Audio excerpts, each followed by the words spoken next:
లలిత jewellers వారి double ధమాకా offer. అన్ని బంగారు నగలపై తరుగులో 1% తగ్గింపు. పాత బంగారు నగల ఎక్స్చేంజ్ పై గ్రాముకు 150 రూపాయలు అదనంగా పొందండి.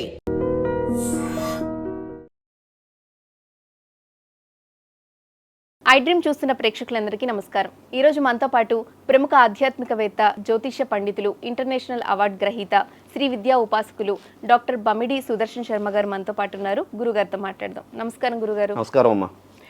గురుగారు, దీపారాధన ప్రతి ఒక్కరు చేస్తూ ఉంటారు, కానీ దీపారాధనలో చాలా మంది కొన్ని పొరపాట్లు చేస్తూ ఉంటారు. అసలు దీపారాధనలో మనం చేసే పొరపాట్లు ఏంటి? దీపారాధన ఏ విధంగా చేసుకోవాలి? అసలు దీపారాధన ఏ సమయాల్లో చేసుకోవాలి? ఇవన్నీ వివరిస్తారా? సమగ్ర వివరణ. మంచి ప్రశ్న వేసావమ్మా. ఈ విషయం గురించి కాస్త మాట్లాడుకోబోయే ముందు ఆధ్యాత్మికంగా దైవ ప్రార్థన చేసుకుని విషయంలోకి వెళ్దామమ్మా.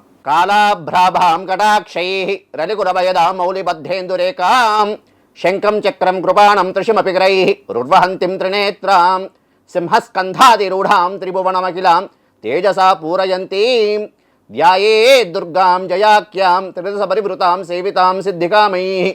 శ్రీ దుర్గా పరాదేవతాయే నమో నమః. శ్రీ మహాగణాధిపతయే నమో నమః. అస్మత్ గురు శ్రీ దత్తాత్రేయ సద్గురుభ్యో నమో నమః. అస్మత్ పితు శ్రీ భమిడి వెంకట సుబ్రహ్మణ్య శర్మ పాదారవిందాభ్యో నమో నమః. ప్రధానంగా దీపారాధన ప్రస్తుత కాలంలో చాలామంది చాలా తప్పిదాలు చేస్తున్నారమ్మా. ఇది కొంచెం శోచనీయ అంశమైనటువంటి విషయం. ఏమిటి అంటే దీపారాధన చాలా వరకు దీపం మన పటం, దేవుడి పటం కానీ దేవుడి విగ్రహం కానీ ఉంటే అటువైపు దీపారాధన మనం ఒత్తి ఎటు పెట్టాలి? దేవుడు ఎటు ఉంటాడో అటువైపు ఒత్తి ఉండాలి. కానీ ఇప్పుడు ఏం చేస్తున్నారు?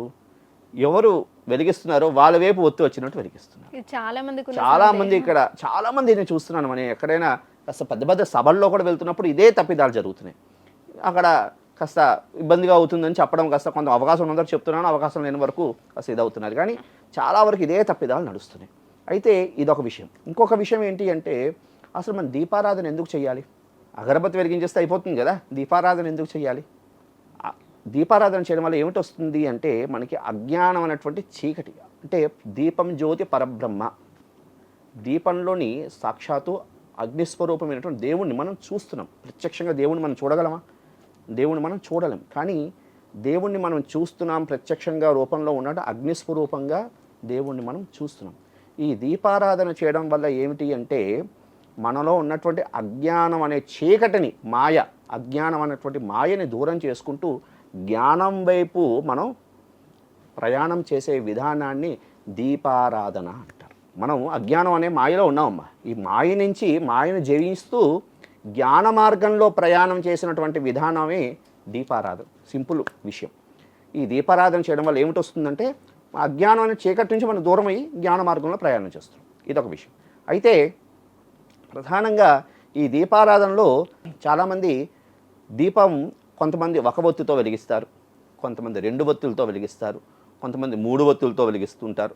దీనికంటూ ఒక విధానం అంటూ లేదు. మనకి ఏదైనా శాస్త్ర ప్రమాణ ఇది శాస్త్ర, ఏదైనా శాస్త్రం అంటూ మనకు ప్రమాణం అంటూ చెప్పింది. ఆ విధంగానే దీపారాధన చేస్తేనే మనకి ఫలితం కూడా వస్తుంది. అయితే ఏమిటి అంటే ఒక ఒత్తితో దీపారాధన చాలామంది చేస్తారు. ఒక ఒత్తితో దీపారాధన చేయకూడదు. ఎందుకు? ఒక ఒత్తిలో దీపారాధన చేసేది ఆ ఒక్క సమయంలోనే చేస్తాం. మనిషి పోయినప్పుడు వాడు తల కింద పెట్టే ఈ పితృకర్మలు చేసేటప్పుడు, దానికి సంబంధించినవి చేసేటప్పుడు ఒక ఒత్తితో దీపారాధన చేస్తాం. మామూలు సమయంలో అలా ఒక ఒత్తితో దీపారాధన చేయకూడదు. ఎన్ని ఒత్తులతో చేయాలి అంటే దీనికి కూడా దీనికి ఒక్కొక్క విధానంలో ఒక్కొక్కరు చేస్తుంటారు. ఏమిటి అంటే ఎవరి ఆచార విధానం బట్టి. కానీ మనకి శాస్త్రంలో చెప్పింది ఏమిటి అంటే సాధ్యం త్రివర్తి సంయుక్తం వహ్నినా యోజితం ప్రియం అని ఉంటుంది. అంటే సాధ్యం త్రివర్తి సంయుక్తం అంటే 3 ఒత్తులతో దీపారాధన చెయ్యాలి. త్రివర్తి సంయుక్తం 3 ఒత్తులతో, 3 ఒత్తులతో మనం కలిపి దీపారాధన చేయాలి. మనకి 3 గుణాలు ఉన్నాయమ్మా, సత్వ రజస్ తమో గుణాలు. ఇప్పుడు గురువుగారు ఇంత శాంతంగానే మాట్లాడుతున్నా, విషయాలంతా చెప్తున్నా. నాలోని కోపం ఉంటుంది, నాలోని శాంత స్వరూపం ఉంటుంది, నాలోని తమోగుణం, సత్వ రజస్ తమో గుణం. వీటిని ఏకంగా చేస్తూ, సత్వ రజస్ తమో గుణాలను ఏకంగా చేస్తూ, త్రిగుణాలు వీటిని ఏకంగా చేస్తూ దీపారాధన చేసే విధానం ఒకటి. కొంతమంది కొన్ని ఆచారాలు ఏం చెప్తారంటే 2 ఒత్తులతో దీపారాధన చేస్తారు. ఏమిటి అంటే జీవాత్మ పరమాత్మ. ఈ జీవాత్మ మనం ఎక్కడి నుంచి వచ్చాం? పరమాత్మ నుండి జీవాత్మగా భూమి మీదకి వచ్చాం. చాలామంది చెప్తూ ఉంటారు ఏమిటి అంటే, చిన్నపిల్లల్ని అడుగుతూ ఉంటాం మనం, ఏమని చెప్తూ ఉంటాం, మీరు పెద్ద అయ్యాక ఏమవుతావు అయ్యా అంటే వాళ్ళు ఏదో సోల్జర్, యాక్టర్ అంటూ ఉంటారు, ఏదో డాక్టర్ అంటూ ఉంటారు. కానీ మన గోల్ ఏంటి? వీ హ్యావ్ కేమ్ ఫ్రమ్, మనం ఎక్కడి నుంచి వచ్చాం? పరమాత్మ నుంచి వచ్చాం. మన గోల్ ఏమిటి? ఈ జీవాత్మ అనేది మరి పరమాత్మలో ఐక్యం అవ్వాలి. ఇది జీవిత పరమార్థం, ఇదే అసలు మన గోల్. కానీ దాన్ని మనం జీవాత్మ పరమాత్మని రెండు ఒత్తులుగా చేసి దీపారాధన చేస్తుంటాం. దాని ప్రతీక అనమాట జీవాత్మ పరమాత్మ ఏకంగా చేసి దీపారాధన. అది ఎవరి ఆచార విధానం బట్టి ఉన్నటువంటి విషయం. ఏదైనా రెండు ఒత్తులతో దీపారాధన చేసే వాళ్ళు చేస్తారు, మూడు ఒత్తులతో. కానీ మనకి శాస్త్రం ఏమి చెప్పిందంటే త్రివర్తి సంయుక్తం. మూడు ఒత్తుల్ని ఆద్యం త్రివర్తి అంటే సాధ్యం త్రివర్తి సంయుక్తం వహ్నినా యోచితం ప్రియం. కాబట్టి మనకి ఏది చెప్పిందో అదే ప్రమాణంగా తీసుకొని మూడు ఒత్తులతో దీపారాధన చేయాలి. సరే, ఈ దీపారాధన గురించి మూడు ఒత్తులు వేసి దీపారాధన చేయాలి. ఈ దీపారాధన ఎప్పుడు అటువైపు చేయాలి అంటే, ఎటువైపు దేవుడు ఉంటాడో అటువైపే దాని తాలూకా దీప జ్యోతి అటువైపే ఉండాలి. అంతే తప్ప మనం ఎవటి వెలిగిస్తున్నాము అని ఇటువైపు వెలిగించడం చాలా తప్పిదము. అలాగే ప్రమిద, అదేవిధంగా ప్రమిదల్లో ఒక్కొక్క విధానానికి ఒక్కొక్కటి ఉందమ్మా. చాలామంది స్టీల్ ప్రమిదల్లో వెలిగిస్తూ ఉంటారు, కొంతమంది పింగాణి ప్రమిదల్లో వెలిగిస్తూ ఉంటారు, కొంతమంది మట్టి ప్రమిదల్లో వెలిగిస్తుంటారు, కొంతమంది ఇత్తడి ప్రమిదల్లో వెలిగిస్తూ ఉంటారు, కొంతమంది వెండి ప్రమిదలు ఇంకా ధనం ఉంది, శక్తి ఉంది, కొంతమంది బంగారు ప్రమిదల్లో వెలిగిస్తారు, అదే కుందుల్లో వెలిగిస్తూ ఉంటారు. అయితే దీంట్లో కూడా ఒక విధానం చెప్పాడు. పింగాణివి అదేవిధంగా స్టీల్ కుందిల్లో దీపారాధన చెయ్యకూడదు. వాటికి ప్లాస్టిక్ ప్రమిదలు కూడా ఇప్పుడు కొత్తగా వచ్చాయమ్మా, వాటిలో దీపారాధన చేయకూడదు. అయితే మట్టి ప్రమిదలో దీపారాధన చేస్తే మనశ్శాంతి సిద్ధిస్తుంది. అయితే దీంట్లో కూడా ఒక విషయం ఉంది. మట్టి ప్రమిది అంటే రోజుకొక మట్టి ప్రమిదతో వెలిగించాలా గురువుగారు అని సందేహం వస్తుంది. రోజుకొక మట్టి ప్రమిద అంటే 365 రోజులు. మనకి 300 మట్టి ప్రమిద ఎక్కడ కొనుక్కుంటామమ్మా? అది అయ్యేది కాదు కదా. కాబట్టి వాళ్ళు దీపారాధన చేసామనుకోండి, చక్కగా ఆ మట్టి ప్రమిదని చక్కగా శుభ్రం చేసుకుని అది తర్వాత నెక్స్ట్ డే కూడా అది వెలిగించుకోవచ్చు. ఇంకొక విషయం అమ్మ, మనశ్శాంతి కోసం అయితే మట్టి ప్రమిదతో దీపారాధన చేయాలి. ఒత్తి కూడా చక్కగా మార్చాలి, ప్రమిది కూడా శుభ్రం చేసి చక్కగా దీపారాధన చేయాలి. ఇంకొకటి ఏమిటన్నాడంటే, వెండి ప్రమిదలో వెలిగించడం సర్వత్రా శ్రేయోదాయకం, విశేషమైనటువంటి కార్యసిద్ధి కలుగుతుంది. వెండి ప్రమిదలో వెలిగించడం వల్ల కార్యసిద్ధి కలుగుతుంది.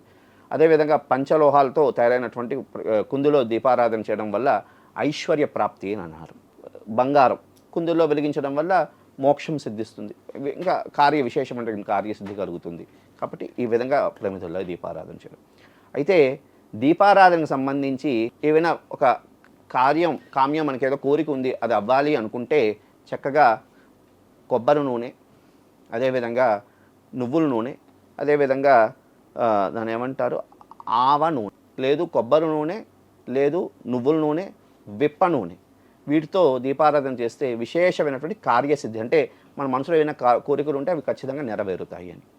అదే శివుడు అనుగ్రహం కోసం మనం శివుడు అనుగ్రహం కావాలి అనుకుంటే విప్ప నూనెతో దీపారాధన చేయడం ద్వారా విశేషమైనటువంటి స్వామి తరకు అనుగ్రహానికి పాత్రులు అవుతాం. అయితే ఈ నువ్వుల నూనెతో దీపారాధన చేసినప్పుడు పొడి కట్టిన తర్వాత అందులోంచి ఒక వాసన వస్తుంది, అది పీల్చడం ద్వారా హృదయ సంబంధమైనటువంటి రోగాలు కూడా పోతాయి అని మనకి పురాణాలు తెలియజేస్తున్నాయి, కొన్ని గ్రంథాలు కూడా తెలియజేస్తున్నాయి. కాబట్టి నువ్వుల నూనె కూడా చాలా విశేషమైనటువంటి శ్రేష్టమైనటువంటి ఇది. అయితే దీపారాధన చేసినప్పుడమ్మా ప్రాతకాలం చాలా ఏ కాలంలో దీపారాధన చేయాలి అనే విషయం కూడా నువ్వు అడిగావు. విషయం ఏమిటి అంటే, ఈ మాట కొంచెం చెప్తే అసలు వ్యూవర్స్కి ఇబ్బంది కలగచ్చేమో, కానీ మనకి శాస్త్రం చెప్పింది ఏమిటయ్యా అంటే బ్రాహ్మీ ముహూర్తంలో దీపారాధన చేయాలి. లేదు దాటింది 6:30 లోపలైనా చేసేయాలి. 6:30 దాటిన తర్వాత ఎప్పుడు దీపారాధన చేసినా ఇంకా ఇబ్బంది ఏం లేదు, అంటే ఇంకా అది విశేషమైనటువంటి దీంట్లోకి రాదు. ఏదైనా బ్రాహ్మీ ముహూర్తంలో దీపారాధన చేయడం ద్వారా విశేషమైనటువంటి ఫలితాలు కలగడానికి అవకాశం ఉంటుంది. అయితే ఇంకోటి ఏమిటంటారంటే ఉభయ కాలాల్లో దీపారాధన చేయాలి. ప్రస్తుతం ఉభయ కాలాలు అంటే ఉదయం ప్రాతకాలము అదేవిధంగా సాయంకాలం 2 కాలాల్లో కూడా దీపారాధన చేయాలి అని మనకి శాస్త్రవచనం. ఎందుకు అంటే 2 కాలాల్లో దీపారాధన చేయడం ద్వారా దేవతలు ఇంట్లో తిష్ట వేసుకుని కూర్చుంటారు అని మనకి గ్రంథాలు తెలియజేస్తున్నాయి. కాబట్టి 2 కాలాల్లో దీపారాధన చేయాలి. సాయంకాలం కూడా 5:30 నుండి 6:30 లోపల దీపారాధన అయిపోవాలి. ఎందుకు 5:30 నుండి 6:30 వరకు గోధూళి వేళ అంటారు? ఎందుకు అంటే ఆ సమయంలో పార్వతీ పరమేశ్వరులు శివతాండవం చేస్తూ ఉంటారు. ఆ సమయంలో దీపారాధన చేయడం ద్వారా విశేషమైనటువంటి ఫలితం కలుగుతుంది అని. కాబట్టి మహాలక్ష్మీదేవి ఇంటికి వచ్చే సమయం సాయంకాలం ప్రదోషకాలంలో. కాబట్టి ఆ విధంగా దీపారాధన చేయడం ద్వారా ఉత్తమమైనటువంటి ఫలితాలు కలిగి విశేషమైనటువంటి కార్యసిద్ధిని ఇస్తుందమ్మ. ఇది ప్రధానంగా సముగ్రంగా దీపారాధన సంబంధించినటువంటి విషయం. అయితే ఇంకొక చిన్న విషయం తల్లి, దీపారాధన కూడా చేసేటప్పుడు చాలామంది అగ్గిపుల్లతో దీపారాధన చేస్తారు. ఇది చాలా తప్పిదం. దీపారాధన చేసినప్పుడు అగ్గిపుల్లతో దీపారాధన చేయకూడదు. అగరబత్తికి చక్కగా దీపం అదే నిప్పు వెలిగించి అగరబత్తితో దీపారాధన చేయడం అనేది విశేషమైనటువంటి ఫలితాలను ఇస్తుంది. కాబట్టి చక్కగా అగరబత్తితో దీపారాధన చేస్తూ మన యొక్క సంస్కృతిని మన యొక్క సాంప్రదాయాన్ని కూడా కాపాడదాం తల్లి. అయితే గురుగారు, దీపారాధన చేసే సమయంలో మనం పఠించాల్సిన మంత్రం ఏంటో చెప్తారా? మంచి ప్రశ్న. మనకి దీపారాధన చేసినప్పుడు విశేషమైనటువంటి ఒక మంత్రం ఉన్నది. అది అందరూ దీపారాధన చేసినప్పుడు చదువుతూ దీపారాధన చేస్తే విశేషమైన ఫలితం కలుగుతుందమ్మా. ఏమిటి ఆ మంత్రం అంటే, భక్త్యా దీపం ప్రయచ్చామి దేవాయ పరమాత్మనే త్రాహి మాం నరకాత్ ఘోరాత్ దివ్యర్జ్యోతి నమోస్తుతే. ఈ యొక్క శ్లోకాన్ని చదువుతూ దీపారాధన చేసి, దీపారాధన చేసిన వెంటనే అవసరార్థే నివేదనం సమర్పయామి అని ఒక చిన్న పటిక ముక్క కానీ లేదా ఖర్జూర ఫలం కానీ దీపారాధన అయిన వెంటనే ఈ నివేదన చేయడం ద్వారా ఉత్తమమైనటువంటి కార్యసిద్ధి కలగడానికి, ఫలితాలు రావడానికి కూడా అవకాశం ఉంటుంది. ఎప్పుడైనా దీపారాధన చేసిన వెంటనే నివేదన చెయ్యాలమ్మా. ఎందుకంటే మనం స్వామిని దీపస్వరూపంగా మనం దేవతని దర్శనం చేసుకుంటున్నప్పుడు వెంటనే నివేదన చేయడం ద్వారా మంచి ఫలితాలు కలుగుతాయి. కాబట్టి ఈ విధంగా ఈ శ్లోకం చదువుతూ దీపారాధన చేసిన తర్వాత నివేదన చేసుకోవాలి. ఈ శ్లోకం కష్టంగా ఉంది అంటే దీపదేవతాయై నమః అంటూ నమస్కారం చేసుకుంటూ చక్కగా దీపారాధన చేయడం ద్వారా ఉత్తమమైన ఫలితాలు కలగడానికి అవకాశం ఉంటుంది. అయితే గురుగారు, మీరు దీపారాధన గురించి చెప్తున్నారు కాబట్టి, అంటే ఇంట్లో మగవాళ్ళు దీపారాధన చేయాలనేది అంటూ ఉంటారు. ఇదిలో ఎంతవరకు వాస్తవం ఉంది గురుగారు? అమ్మ, దీనికి సంబంధించి గృహలక్ష్మి అంటారు. ఇది గృహలక్ష్మి. అమ్మలు దీపారాధన చేయాలి, అయ్యవార్లు దీపారాధన చేయాలి. అమ్మలు అంతా ఆ దీపానికి సంబంధించినటువంటి ద్రవ్యాన్ని అంతా అంటే ఆ ప్రమిదులు అన్నీ సమకూర్చి ఆ దేవుడిని అంతా శుభ్రం చేస్తే అయ్యవారు దీపారాధన చేయడం ద్వారా విశేషమైన లక్ష్మీ కటాక్షం కూడా కలుగుతుంది. భర్తలే చూసుకుంటారు కదా, ఇంకా నాకు సంబంధం లేదని అమ్మలు అలాగ ఇచ్చేయడానికి అవకాశం లేదు. ప్రాతకాలం భర్తలు దీపం వెలిగించి ఇచ్చేసినప్పుడు అమ్మలందరూ కూడా దానికి సంబంధించి శుభ్రంగా ప్రముదుని శుభ్రంగా దేవాలయం అంటే దానికి దేవతా మందిరం అంతా శుభ్రం చేసి ఉంచితే మీరు చక్కగా దీపారాధన చేస్తారు. ప్రదోషకాలం సాయంకాలం అమ్మలందరూ కూడా మహాలక్ష్మి అమ్మవారి ఇంటికి రావాలి, గృహం అంతా వర్ధిల్లాలి అనేటువంటి భావనతో గృహం అంతా కూడా అభివృద్ధిలోకి రావాలి, సంతానం అంతా అభివృద్ధిలోకి రావాలి అని వారి సాయంత్రం దీపారాధన చేయడం ద్వారా ఉత్తమమైనటువంటి ఫలితాలు కలుగుతాయి తల్లి. అంటే ఆడవాళ్ళు చేయడం వల్ల అంత ప్రతిఫలం రాదంటారా? అట్లా ఏం లేదమ్మా. ఫలితం వస్తుంది, ఆడవాళ్ళు చేసే ఫలితం రాదు అని లేదు. ఇద్దరు, ఎందుకంటే ఒక గృహలక్ష్మి అన్నారు, గృహంలో లక్ష్మియే దీపారాధన చేయాలి అని కొన్ని విషయాలు తెలియజేస్తున్నాయి. కాబట్టి ప్రాతకాలం భర్తలకు అందిద్దాం, వాళ్ళకు కూడా పుణ్యం పురుషార్థం రావాలి కదా. ఉదయం వాళ్ళు చక్కగా దీపారాధన చేసుకుంటారు, వాళ్ళకి పుణ్యం పురుషార్థం రావాలి. సాయంకాలం మహాలక్ష్మి స్వరూపమైన అమ్మలందరూ కూడా దీపారాధన చేస్తే ఇంకా ఉత్తమమైనటువంటి ఫలితాలు కలిగి కుటుంబం అభివృద్ధిలోకి వస్తుంది తల్లి. అది విషయం. దీపారాధన గురించి సమగ్ర వివరణ ఇచ్చారు. ధన్యవాదాలు గురుగారు. శుభమస్తు. కాలే వర్షదు పర్జన్యః పృథివీ శస్యశాలిని దేశోయం క్షోభరహితః బ్రాహ్మణా సంతు నిర్భయః. స్వస్తి. శుభమస్తు. And for more videos, Please subscribe to iDream channel. Subscribe to iDream Media. Please subscribe to iDream. Please subscribe to iDream. Please subscribe iDream. And please subscribe to iDream. For more videos, subscribe to iDream. please like, share and subscribe to the channel. Congratulations, iDream. Subscribe to iDream. Subscribe to iDream. So subscribe to iDream Media. iDream ki iDream team andarki huge congratulations. Please subscribe iDream Media. Please subscribe to iDream. Subscribe iDream. Please subscribe to iDream. iDream అంటే నా కళల channel subscribe చేసుకున్న నోరు తిరుగుతలేదు, మీరైతే గంట గుర్తు కొట్టండి. For more such videos, please subscribe to iDream.